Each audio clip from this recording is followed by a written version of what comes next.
Ang Ginoo managan ninyo Nasab kanimo. sa kanimong santos nga ebanghelyo sumala ni San Lucas. Di bayaw mo. Si Jesus mingon sa iyang mga tinunan, mianhi ako aron pagpadilaab og kalayo sa kalibutan og hinaot unta nga mas silaog na kini.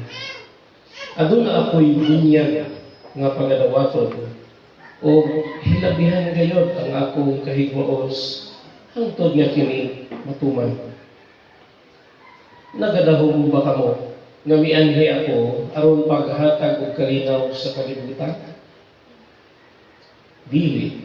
Nagaingon ako kaninyo kung dili panagbingkir.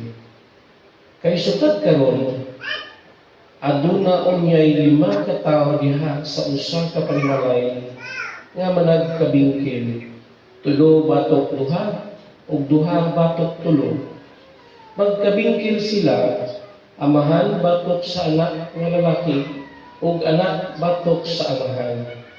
Inahan batok sa anak nga babae ug anak nga babae batok sa inahan.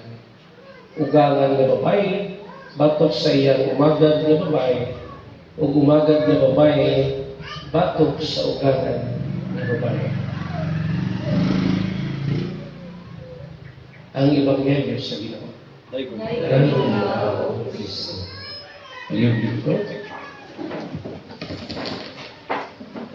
Ang itong ebanghelyo karon kung maminaw lang ta, sakto na to siya literally. Actually, mao niya experience na to. Na kung literal nga itong pagsabot. Diha sa panimalay, magbingkil yung yun, bisag mag-asawa, magbingkil. It's normal. But intentionally, sa nagsulat sa maong nga ebanghelyo, ang buot ipasabot niya nga pagkabahing-bahing lahi. Lahi, dili ang literal na pagsabot nga as in. Yes, may palagbahing-bahing. Pero ang pinakarason sa palagbahing-bahing mao si Kristo. Kaya ko personally, naaman tayong mga usahay na ibitahan ng tagmisa sa mga opisina sa gobyerno, misa sa eskwelahan. Normally, pag magmisa ka na diha, makita din mo, anak, nagatrabaho, nagalihot. Pero karon nga, kabahin ako parehasa ng eskwelahan, usa mahitabo ng mga misa, grabe nga, kagubot ang mahitabo. No? Labi na sa meeting, kinsa in charge, so diha magawas na. So unless you are an insider, di niyo makita ang seemingly division. So kung itandi nato ni siya sa atong experience gid sa kalibutan, there are major religions in the world, di ba? May mga major religions. So Hinduism, Buddhism, Islam. Makita niyo sa ubang relihiyon na nakanindot nga usa ka feature sa ilahang relihiyon is that ang ilang relihiyon nahimong way of life nila.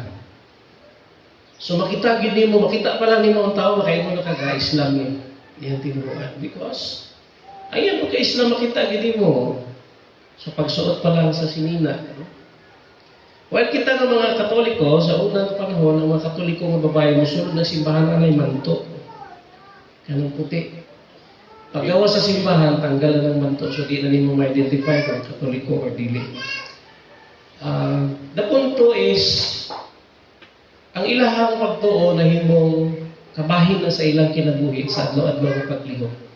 Sa ato nga mga Katoliko, there is a seeming split personality.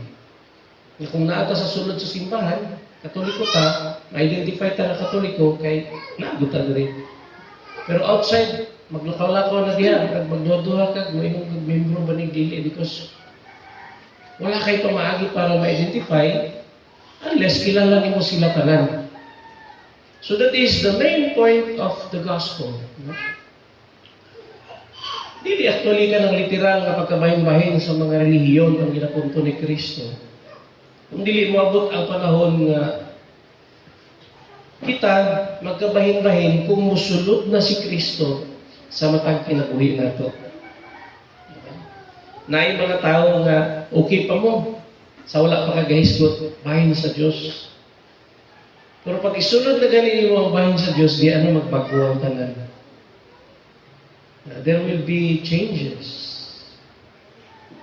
Manahi na. So, muna siya ang atong kinahanglang likayan nga bilang Kristiyano, bilang Katoliko, dili unta masiparan.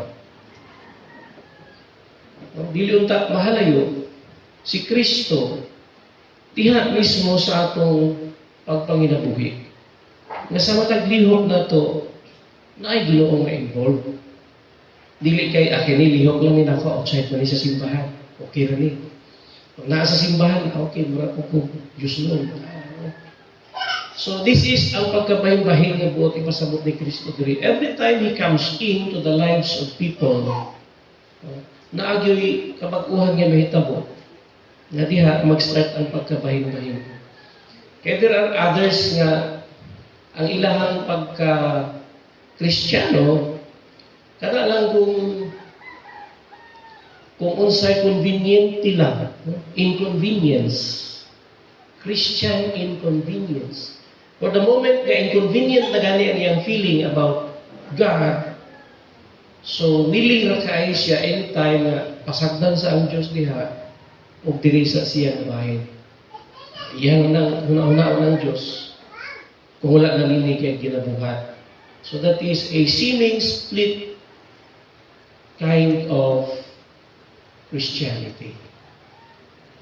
Sumod gusto ni Kristo ipunto diri sa Ebanghelyo that palawman nato ang atong pagkakristohanon nga dili unta nato butangan og delineation between our real life and our relationship with Him.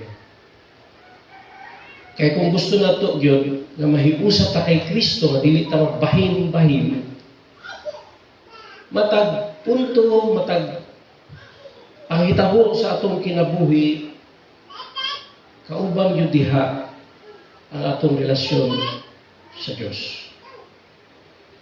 In short, pinakasentro sa kinabuhi sa tao, Diyos. Because for so long, girespeto sa Diyos nga ang atong mga desisyon, kita ray magbuot. And brothers and sisters, karong Domingo, ginapahinumdum niya na human naman tao, buot-buot sa atong kinabuhi, niya nahimura ng failure. Why not allow Him to guide us? Actually, dili po siya gusto na magbuot-buot. But to guide us, to be with us in our journey. Why not consider Him as our partner in our journey towards eternal life? E sa dugay nga panahon, kita may mo decide God, ingana ka maayo ang Diyos. No? Itagaan ta niya freedom and He respects that very gift of freedom. Bisan pa nga ang freedom nato, gigamit na nato aron makasala kita. Pero God waits, nagpaabot yun siya, na maabot sa punto na makarealize ang tao na oy dili di maayo nga ako ray magbuot-buot nga dili na ako ubanon ang Dios sa akong mga desisyon sa kinabuhi. So today God is reminding us that time will come na mapahilayo gyud ta sa iya kung magpadayon ta sa pagdedesisyon sa atong kinabuhi na wala siya, na dili siya included. Therefore, God must always be included in our plans, in our designs, kung unsay gusto nato na makaabot sa atong kinabuhi. Hinaw paunta. Paliho, what